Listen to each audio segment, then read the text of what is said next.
Popular culture is more vulgar, vapid, self-absorbed, hedonistic, and dehumanizing than at any other time in living memory. Culture is supposed to be uplifting. It's supposed to infuse our lives with intrigue, lust for knowledge, and appreciation of beauty. Instead, for the past 2 decades, pop culture has only served as a sewer pipe of projectile diarrhea aimed directly at our gawping mouths. By its very definition, popular culture has always been mass-produced for mass consumption. But over the last 20 years, as I'm sure you've noticed, pop culture has become significantly more vacuous and obscene. It's a rancid assault on the senses. Why is popular culture so contrived, plastic, empty, meaningless, grotesque, and incredibly retarded? Because from the 20th century onwards, post-modernist, moral relativist, critical theory espousing, cultural, Marxist, nihilists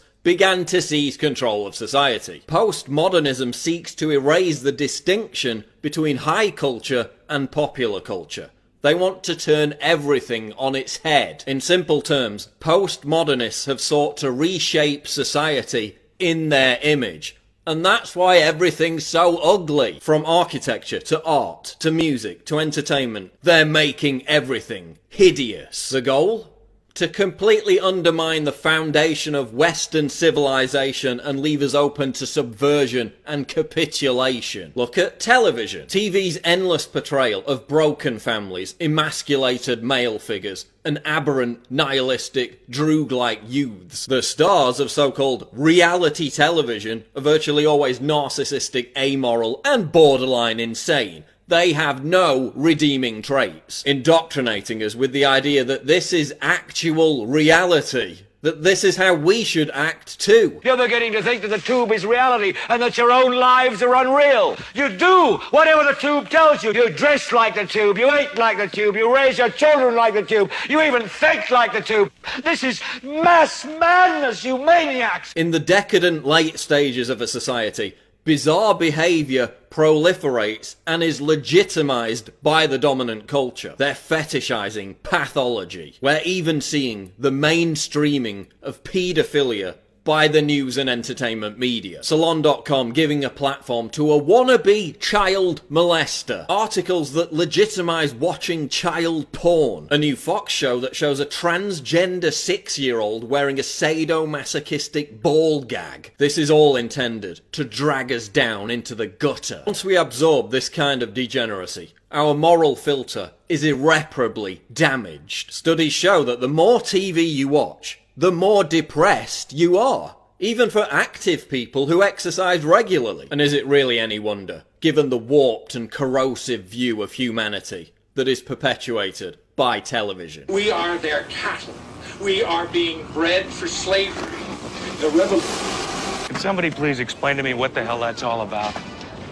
Just that idiot licking his nuts again. Popular culture is also hypersexualized. It's not prudish to observe that the sexual imagery we're bombarded with by television is infinitely more gratuitous than it was just 25 years ago. Even pornography itself is becoming uglier and nastier. It's documented that this hypersexualization process has normalized cheating and betrayal. It's this, oh, everyone else is doing it, so why not me mentality. Hypersexuality in popular culture leads to ruined relationships and failed marriages. Pop culture is making us miserable and lonely. Look at the cult of celebrity. Being famous used to require having actual talent, even as recently as 20 years ago. Now, the measure of fame a celebrity achieves is directly proportionate with the volume of tasteless debauchery that they inflict on the world. Vulgarity has replaced talent. The more vulgar and ostentatious, the better. Thanks to social media, young people have been indoctrinated into this idea that narcissism, not fulfillment, not meaning, not authenticity, but narcissism is the ultimate measure of satisfaction and importance. Celebrity is just a reflection of that. So what do we look for in our celebrities? Talent? Meaning? Authenticity? No. We look for narcissism. When 16-year-olds were asked in a survey, what would you like to do for your career? 54% answered become a celebrity. Yet nearly 70% of them had no idea whatsoever how they would achieve this. Sometimes when I watch TV, I stop being myself and I'm a star of a series or I have my own talk show or I'm on the news getting out of a limo, going someplace important. All I ever have to do is be famous. People watch me and they love me. It's no surprise that since the explosion of celebrity-led narcissism, young people are more depressed than ever. Suicides amongst those aged 10 to 24 are up every year since 2010. Why are you all so unhappy? Because you're aspiring to something completely vacuous and unobtainable for the vast majority of people. Popular culture is making us miserable. Celebrities are now more revered than religious icons. This is why people suddenly turn into gushing morons whenever a celebrity dies. Rendered blubbering idiots over somebody they never knew and never even met. In many cases, someone they weren't even interested in until they died. It's like North Korean competitive crying every other week. And look at celebrities who wake up from their coma and use their platform to bite the hand that feeds them by questioning what they're a part of. I've got one that can see. When Kanye went off script and started decrying the popular culture he once served, they put him in a psych ward. Because y'all been lied to. They can't play what they want to play because they've been paid to play that bullshit over and over and over. Look at how the custodians of pop culture treat celebrities who think for themselves or who challenge the status quo. They're immediately dispensed with because the entire scam is dependent on a complete lack of diversity, a vicious intolerance of anything that's truly original or unpredictable. That's why popular culture is so sterile. And you know, it's ironic that one of the most popular talent shows is called The X Factor, given that the introduction of actual X factors, i.e. unknown quantities, into the system would cause it to collapse. Look at popular music. The same handful of people writing and producing songs for the same handful of popular artists. Why do you think everything sounds the same? The same procession of electronic beats, repeated hooks and verbal diarrhea that passes for popular music now. Music is less diverse and the lyrics are more dumbed down than ever before. Man, rap today fucking sucks bad. They're not even saying words anymore. They just got a hard-ass fucking beat to trick dumbasses like you to make you think you like the shit. We've hit a brick wall. There hasn't been a single authentic movement in popular music for the last quarter of a century. And look at the effect it's had. Young people were once able to channel their self-loathing, their anger, through the medium of rebellious music. Think punk, grunge, goth. Now, they're all growing up listening to sterile drivel like One Direction and Maroon 5. Yes, we always had manufactured plastic crap, but we also had alternatives. Now there are no alternatives. They just don't get the airtime. MTV used to play alternative music videos. Is that what they mean when they say videos have symbolism? What does MTV play now? 16 and pregnant. Musicians with actual talent and authenticity, because they still exist, are prevented from challenging this sterile status quo, while talentless, button-pushing, noise-vomiting DJs are deified. Millennials have been stripped of the ability to diffuse their adolescent rage and alienation into music or subculture. So they turn to the mental ghetto of identity politics instead. And that hasn't gone so well.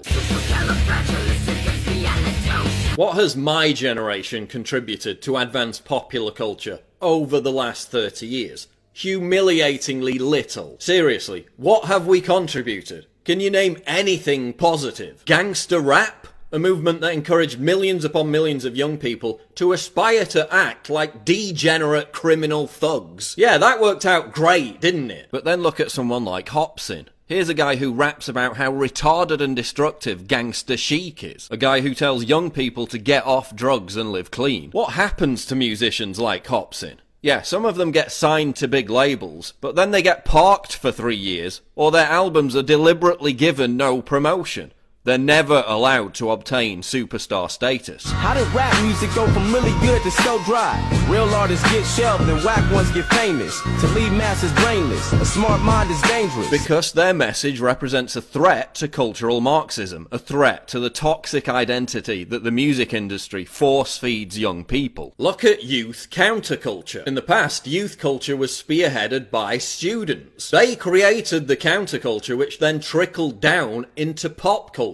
What are students busying themselves with today? Safe spaces, political correctness, virtue signalling, and gender studies. When did being cool become about parroting everyone else's opinions? They are socially conscious citizens and are provoked by the loathsome presence of an unmutual. They are sheep. When did being hip become about writing laborious Facebook posts about how progressive you are? As Theodore Dalrymple noted, the pressure to conform to canons of popular taste, or rather lack of taste, has never been stronger. Everyone's petrified of constant social media surveillance by their peers. Reactionary! Rebel! Disharmonious! Rebel! Reactionary! And we force ourselves to swallow this rotten culture, just so we can feel an affinity with our peers. So we can fit in. That's why there's no discernible youth counterculture. It's all predicated on conformity. You must conform.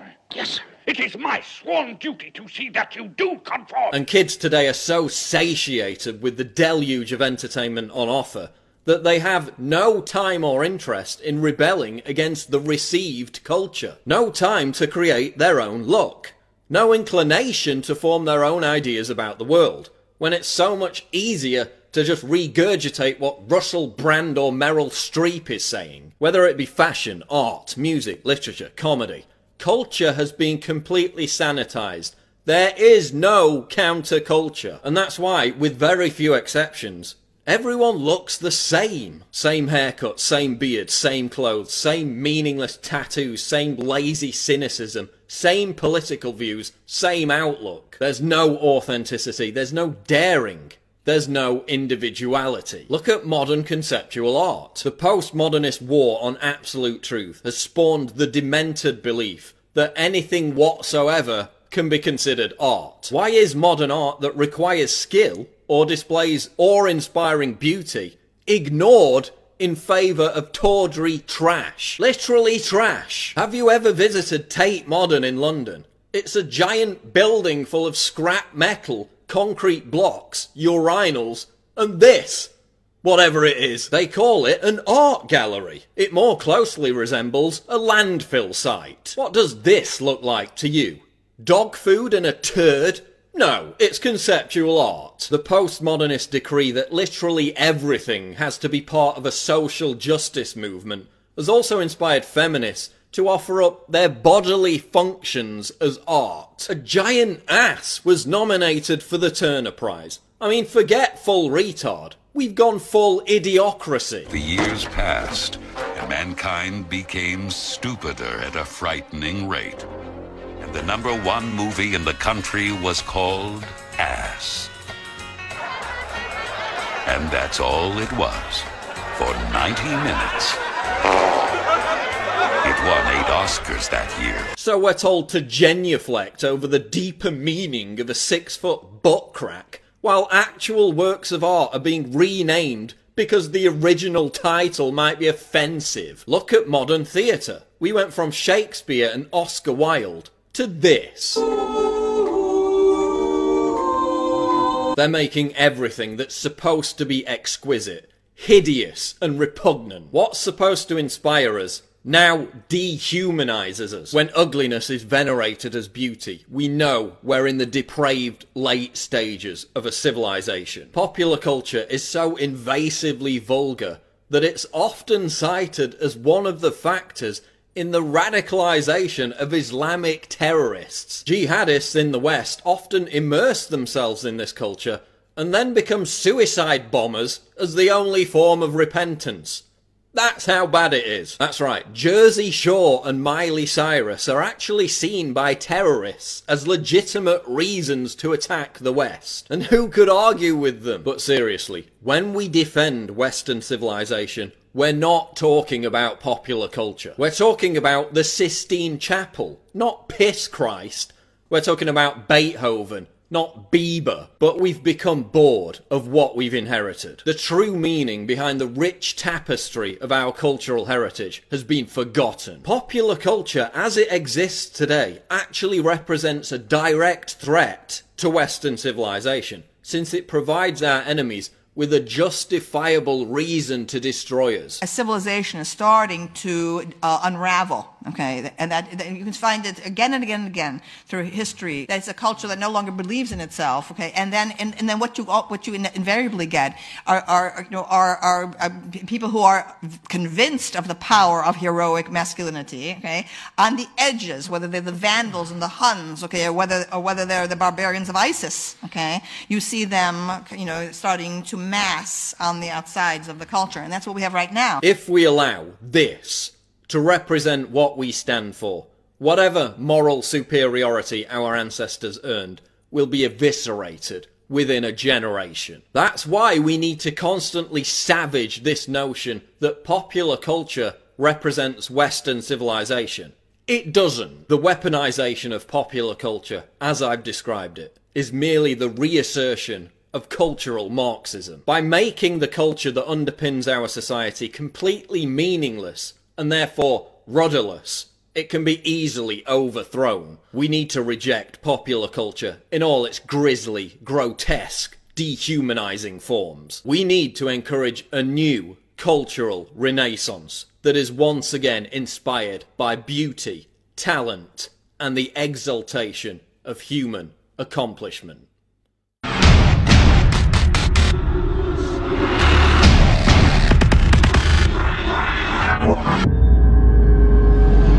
Click the link below to subscribe to the channel, and for more breaking news go to Infowars.com.